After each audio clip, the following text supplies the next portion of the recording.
tähtis märkida, et siis, kui Jeesus Kristus pärast oma ülestõusmist ütleb apostlitele, võtke vastu püha vaim, siis ta pöördub kõikide apostlite poole.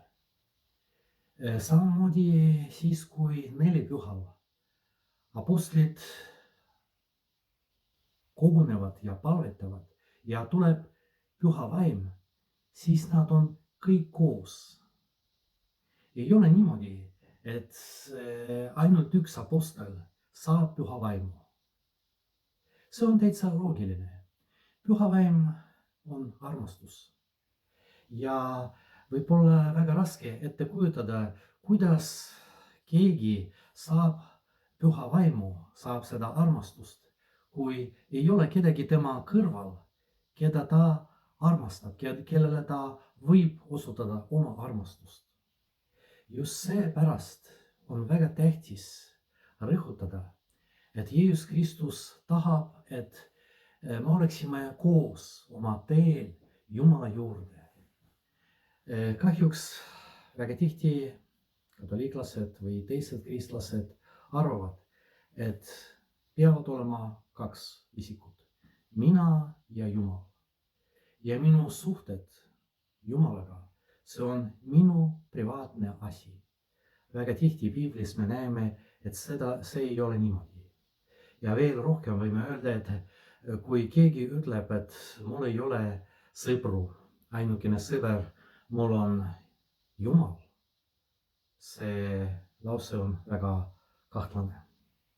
Jeesus Kristus tahab, et me oleksime kõik koos, et me aitaksime üht-teist.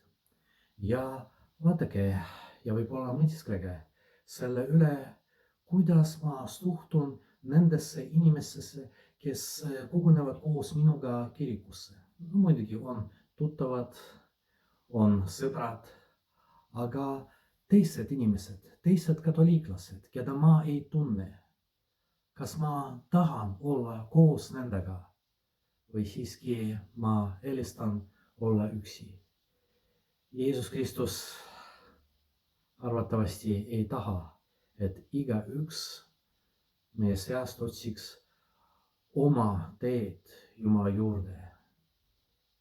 Ta tahab, et me oleksime kõik koos. Ei ole niisugust radikaalset üksildust kristluses. Muidugi mõned inimesed, munkad, nonnad valivad üksildust, aga see ei ole sellepärast, et nemad ei saa leida endale sõpru. Nad lihtsalt otsustavad olla koos Jumalaga, aga sõbrad neil olid.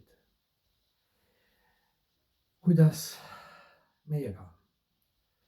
Kas ma tahaksin, et minul oleks rohkem sõpru meie koguduses? Võib-olla raske minna teiste inimeste juurde ja hakata rääkima. Aga vähemalt näha, et on inimesi, kellega ma võib-olla ei suhtle.